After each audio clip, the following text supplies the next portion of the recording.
ួរបងប្អូនអ្នកស្នេហាវិស័យក្លោបចាប់ត្រង់អស់នេះឥឡូវយើងចូលមេរៀនបន្តបាទបងប្អូនដែលទើបចេះលេងអាចចាត់ទុកថាជាមេរៀនទៅហើយបងប្អូនដែលចេះហើយយើងចាត់ទុកថាជាការចែកចាយបទពិសោធន៍ឲ្យបងប្អូនយើងស្មានខយគាត់លេងបន្តបាទហើយបើមានខុសឆ្គងឲ្យជួយ comment ប្រាប់ផងបាទនេះគ្រាន់តែជាការចែកម្លែកទេបាទហើយមុនយើងលេងនិយាយពីក្បួនសេះស្ដាំជួបជាមួយនឹងសេះទឹមលេងថៃគូមកខែកដាលបាទអញ្ចឹងឥឡូវយើងបន្តទៀតឥឡូវយើងចាប់សំទោសទៅចេញចឹងអត់តន់ចុចលេងបាទយើងចាប់ដើមចេញមក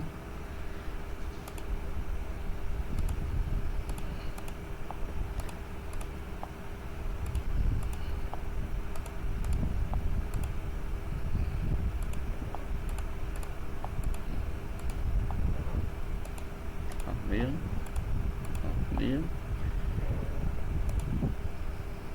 ទៅសេះមកសេះមកគោលបាទមកគោលបាទនេះជាចំហសេះចងស្ដាំគោលក្រោយនាងជួបជាមួយនឹងចេះទឹមថៃកដាលថៃផែកដាលហ្នឹងគេហៅថៃគូហ្នឹងបាទមកដល់ជើងចំណុចក្រោយនេះគឺយើងឡើងថៃចុងក្តារមួយឡើងមកដើម្បីអីបាទចាំមើលតើដៃគូគេខ្ទាស់ឬអត់បាទ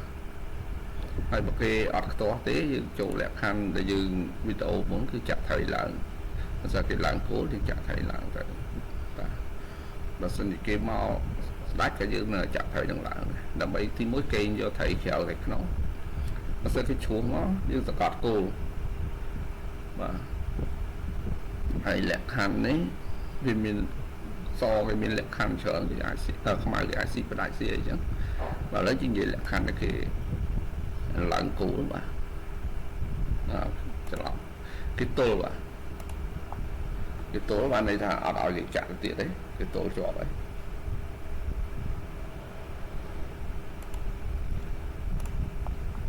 អញ្ចឹងយើងដាក់ទូខាំងចាំបាយបាទក្នុងលក្ខខណ្ឌនេះគេអាចដើរគោលឬក៏ហោះស្បែកអោឬក៏មាន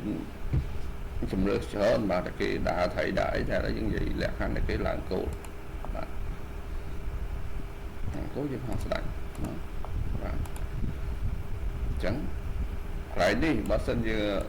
ខ្មែរគេហោះស្បែកមកអញ្ចឹងយើងមានតិចនិចមួយបាទសម្រាប់នេះគឺស៊ីបដាច់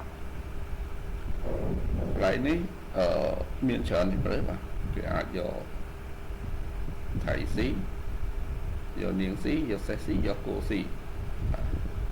បានន័យថាគេយកគ្រាប់ធំមកស៊ីគេយកថៃស៊ីឬក៏គេយកថៃស៊ីបាទបើសិនជាក្នុងលក្ខខណ្ឌគេយកគ្រាប់ធំមកស៊ីអញ្ចឹងយើងនឹងចាក់ដេញបាទថៃដេញទៅវិញបាទឲ្យគេអត់មកជើងចឹងបុកថៃដេញហើយគោលយើងអាចឡើងទៅអាគោល2ណាបងប្អូនឡើងទៅសម្រាប់វាយបាទឥឡូវយើងនិយាយពីលក្ខខណ្ឌបើសិនជាដៃគូយកថៃស៊ីបាទកន្លែងនេះនៅពេលដែលដៃគូយកថៃស៊ីអញ្ចឹងសមានព្រៀបខ្លាំងបាទយើងមានព្រៀបខ្លាំងគឺយើងបោះសេះទៅមួយជើងកន្លែងនេះគោលនឹងអត់ឲ្យចងទេបងប្អូនបាទថយយើងស៊ីដើរមកកណ្ដាលក៏ស៊ីដែរអញ្ចឹងមានជំរឿតែមួយទេគឺបោះសេះចងបាទកន្លែងនេះបោះសេះចងយើងអត់គិតអីច្រើនទេគឺយើងកាត់តែម្ដងបើសិនយកទូកស៊ីយកសេះស៊ីអត់បាយទូកអញ្ចឹងមានតែយកស្លាច់ទៅស៊ីបាទយកស្លាច់ទៅស៊ីយើងស៊ីគោលអុកបាទអញ្ចឹងអាចមកខាងនេះ ឬក៏ឡើងមកថងអញ្ចឹងមកខាងនេះឬក៏ឡើងមកថងអត់បញ្ហាទៅណាទៅស៊ីហើយយើងបើសិនជាគេមកខាងនេះយើងដាក់ទូមកប្លុកទៀតមកហើយនៅពេលដែលគេចុះបដិញយើងថយវិញធម្មតាមកបាទអញ្ចឹងកន្លែងនេះសមានព្រៀបជាងដោយសារទូមួយយើងដូរបាគោលហើយនឹងសេះអញ្ចឹងចំណេញនេះបាទកន្លះតែអញ